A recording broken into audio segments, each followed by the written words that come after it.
তো মেডিকেল সায়েন্সে পড়াশোনা করছেন আপনি, ব্যাংকের দিকে কেন, মানে আপনার সাবজেক্টের সাথে এটার রিলেশনটা কি? নাকি আপনি যেটা করবেন যে কোনো ভাইবার জন্য ইন্ট্রোডিউস ইয়োরসেলফ, এই জিনিসটা হচ্ছে ধরেন 30 সেকেন্ড বা 40 সেকেন্ডের মধ্যে ইংলিশে পুরো একটা সুন্দর একটা ফর্ম্যাট রেডি করুন। তাহলে আপনি কাজ করতে যাচ্ছেন না, তো কাজ করতে ইন্টারেস্টেড না হলে ব্যাংক আপনাকে রিক্রুট করবে কাজ কাজ করতে। করতে। আর হচ্ছে ভাইবা নিয়ে খুব বেশি প্যানিক হওয়ার কিছু নাই, গেলে দেখবেন অনেক ফ্রেন্ডলি স্যারেরা। ভাইবা দিতে আসলে অবশ্যই চয়েস লিস্টটা মাস্ট।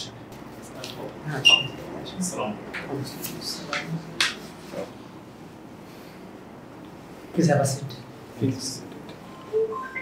আপনার নাম? সাব্বির হোসেন বাবু, পড়াশোনা কোথায় করছেন? চিটাং ইউনিভার্সিটি, কোন সাবজেক্ট? Medical science. মেডিকেল সায়েন্সে। গ্রাজুয়েশন শেষ হয়েছে কবে? আমার গ্রাজুয়েশন শেষ হয়েছে 21 সালে। সেশন কত আপনার? 14-15। সেশন জট ছিল? জি। রেজাল্ট কত ছিল বিএসসিতে? 3.62। 3.62। আপনাদের ইউনিভার্সিটিতে টিচার হওয়ার ক্রাইটেরিয়া কত, মানে সিজিপিএ কত লাগে? Department Very good. আপনার কি ডিপার্টমেন্ট? আমাদের ডিপার্টমেন্ট 6। 3.6 লাগে। তো আপনার তো অ্যাবাভ ছিল, ট্রাই করছেন? ট্রাই করার সুযোগ হয় নাই, মানে এখনো সার্কুলার আসেনি। আচ্ছা, বাসা কি চিরঙে? বাড়ি চিরঙে? হোমটাউন কিশোরগঞ্জ। কিশোরগঞ্জ। আচ্ছা, তো মেডিকেল সায়েন্সে পড়াশোনা করছেন আপনি, ব্যাংকের দিকে কেন, মানে আপনার সাবজেক্টের সাথে এটার রিলেশনটা কি? রিলেশন খুব একটা নাই, কিন্তু আসলে মেডিকেল সায়েন্স মানে জব সেক্টরের দিক থেকে খুব সংকুচিত আমাদের দেশের পার্সেন্টেজ, সেজন্য ব্যাংকের চেষ্টা করা। আচ্ছা, আর কোথাও পরীক্ষা দিয়েছেন? জি, আমি এই বাংলা কি বলে কম্বাইন অফিসার কেসে ভাইবা দিয়েছিলাম, তারপর জনতা ব্যাংকে ভাইবা দিয়ে জনতা ব্যাংকে আমার চাকরি হয়েছে রুরাল ক্রেডিট অফিসার। আচ্ছা, চাকরি হয়েছে, কংগ্রেচুলেশনস। জয়েন করি নাই, আমি এখন সাউথ ইস্ট ব্যাংকে আছি। পোস্টিং কোথায়? আমার হচ্ছে উত্তরবাড্ডায়। তো সাউথ ইস্ট ব্যাংকে কি হিসেবে আছেন? প্রফেশনাল। তো প্রাইভেট ব্যাংকগুলো তো স্যালারি অনেক বেশি, তো সরকারি ব্যাংকে কেন? সরকারি ব্যাংকে একটু বেটার মনে করি আমি। মানে আপনার যে বেটার মনে করেন, বেটার মনে করার কারণটা কি আসলে? না, কারণ বলতে গেলে আমার ফাদার ব্যাংকার ছিলেন, কর্মসংস্থান ব্যাংকে ছিলেন। আচ্ছা আচ্ছা, মানে সরকারি ব্যাংকার ছিলেন। জি, আচ্ছা আচ্ছা, এই কারণে। আর লাইফস্টাইলের সাথে ইউজ করি। আচ্ছা, আর কাজের প্রেশার? কাজের প্রেশার আসলে প্রাইভেট ব্যাংকে তো ডেফিনেটলি বেশি। আচ্ছা, সরকারি ব্যাংকে আমি মনে করি একটু কম। তো এই কারণে কি সরকারি ব্যাংকের আসার ইচ্ছা? জি। তাহলে আপনি কাজ করতে যাচ্ছেন না, তো কাজ করতে ইন্টারেস্টেড না হলে ব্যাংক আপনাকে রিক্রুট করবে কাজ করতে চাচ্ছি, কিন্তু প্রাইভেট ব্যাংকে যে এক্সট্রা বার্ডেন মনে হয় কিছু কিছু ক্ষেত্রে, সরকারি ব্যাংকে এটা থাকে না।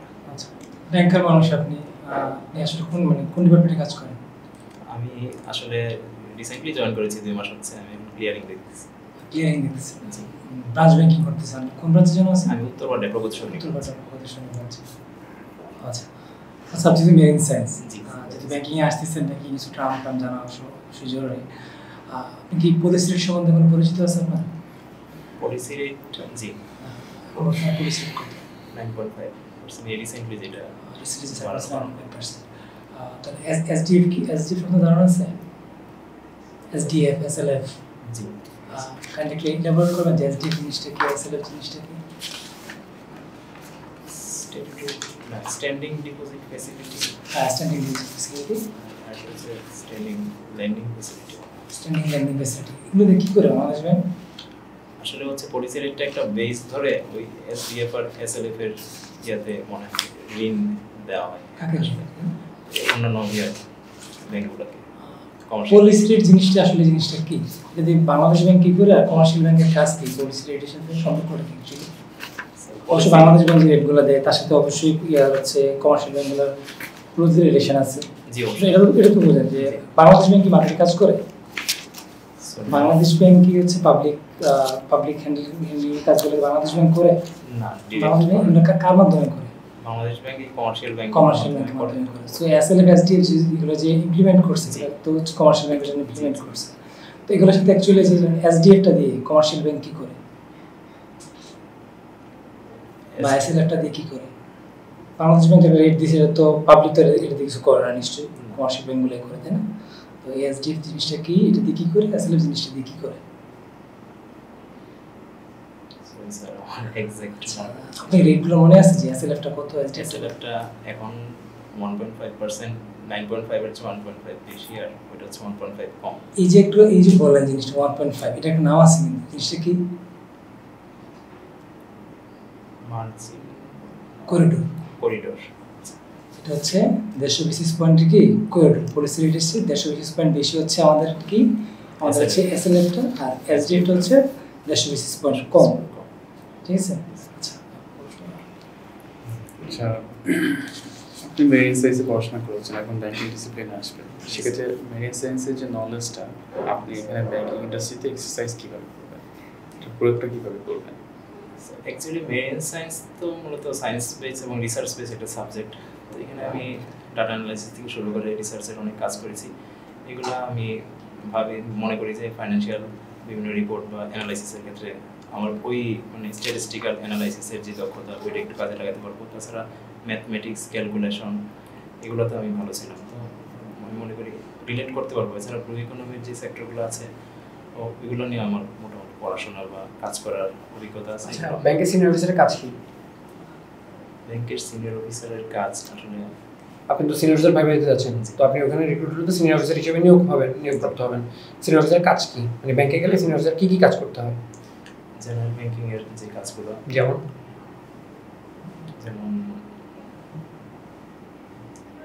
এফডিআর, তারপরে অ্যাকাউন্ট ওপেনিং।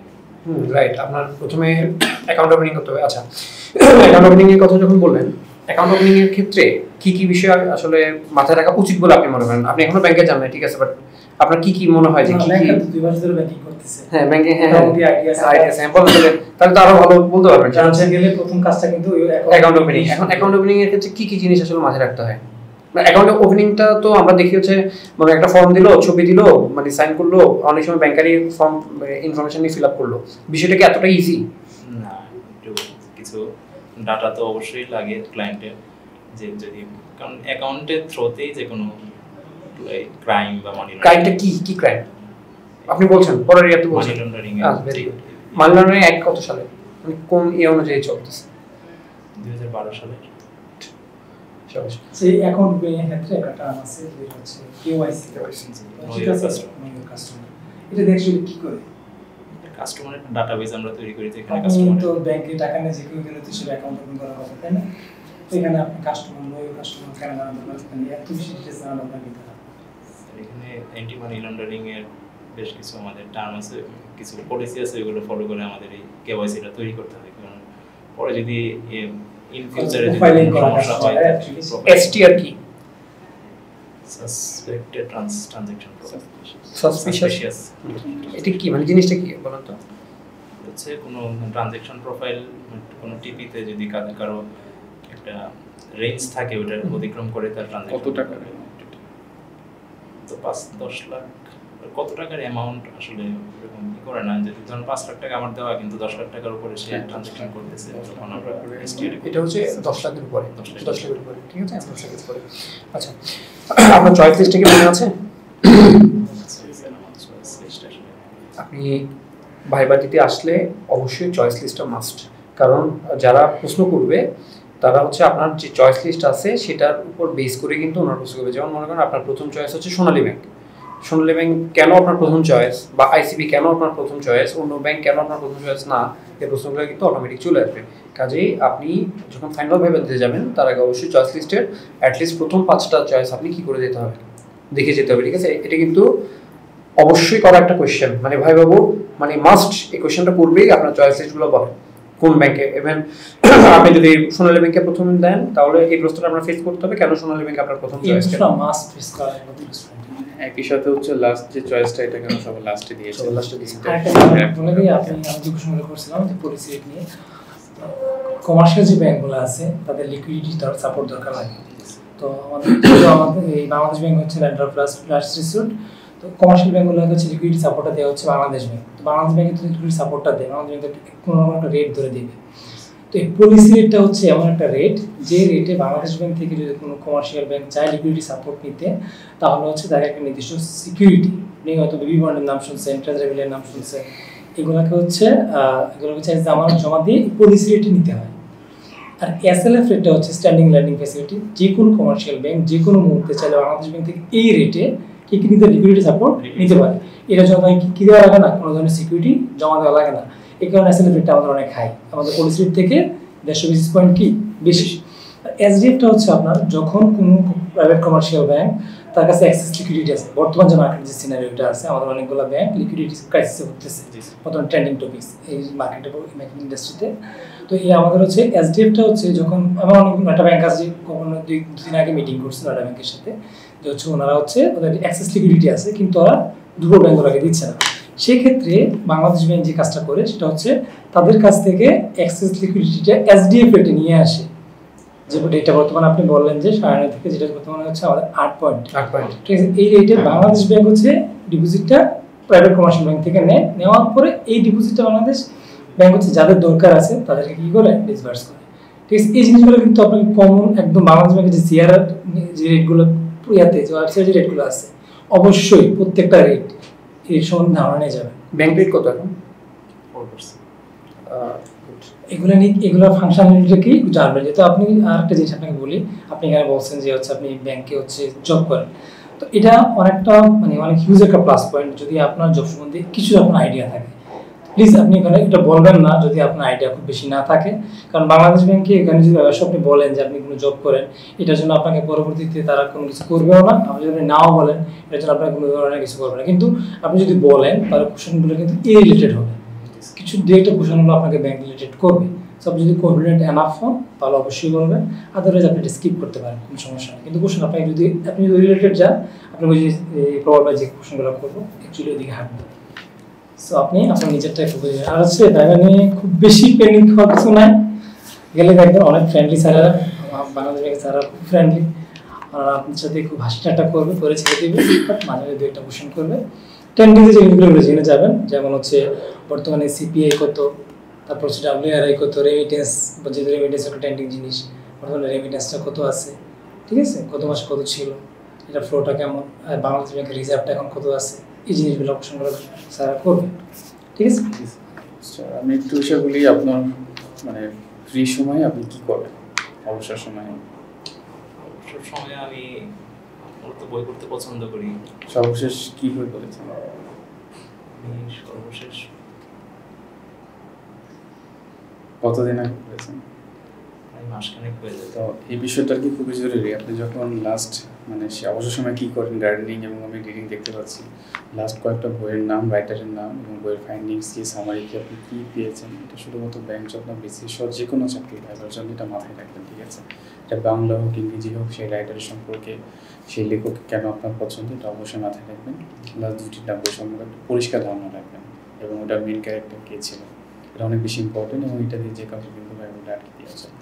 আপনি এখানে গার্ডেনিংয়ের কথা উল্লেখ করেছেন, সেক্ষেত্রে আপনার গার্ডেনে কী কী মানে গাছ রয়েছে, কোন গাছটা আপনার বেশি ভালো লাগে, এটা যদি মিথ্যা যদি আমরা বলে থাকি, হঠাৎ করে চট করে আপনার মাথায় নামগুলো আসবে না, এতে কিন্তু বোঝা যায়, ঠিক আছে।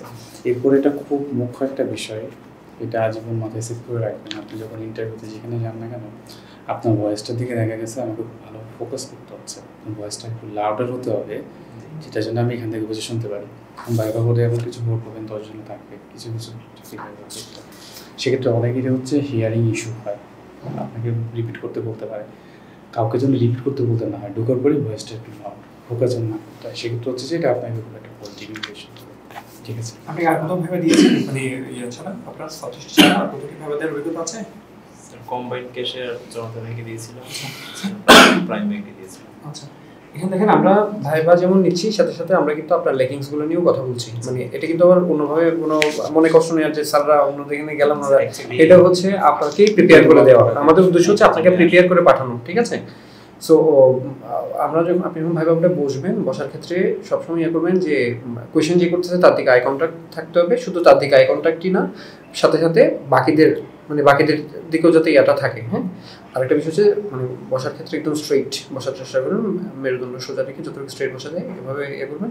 বেসিক্যালি আসলে এই জিনিসগুলো কখনো কোনো স্যারের কাছে এই জিনিসগুলো অনেক সিগনিফিক্যান্ট হয়ে যায়, ঠিক আছে। সো আমাদের এগুলো একটু ইয়ে করতে হবে আর কি, বাট আপনি যথেষ্ট ভালো ভাইবা দিয়েছেন আজকে, ঠিক আছে। Thank you so much, wish you all the best. Okay, আমি একটা জিনিস অ্যাড করতে চাই আপনাকে, আপনি যেটা করবেন যে কোনো ভাইবার জন্য, ইন্ট্রোডিউস ইয়োরসেলফ। এই জিনিসটা হচ্ছে ধরেন 30 সেকেন্ড বা 40 সেকেন্ডের মধ্যে ইংলিশে পুরো একটা সুন্দর একটা ফর্ম্যাট রেডি করবেন। অলমোস্ট অনেকগুলো ভাইভাতে, সব জায়গায় না হলেও যদি আপনি ভাইভাতে প্রথম দিকে যদি অ্যাপিয়ার করেন, এটা খুব কমন কোয়েশ্চেন থাকবে, ইন্ট্রোডিউস ইউরসেলফ, ইংলিশে আপনার নিজের সম্পর্কে একটা সুন্দর একটা ব্রিফ রেডি করবেন 30 to 40 সেকেন্ডস। এটা আপনাকে অনেক হেল্প করবে। আর ওটা যেন মুখস্থের মতো না শোনায়, ঠিক আছে? Thank you. ঠিক আছে, ভালো Thank you, থাকবেন। sir. ওকে। আসসালামু আলাইকুম। Thank you.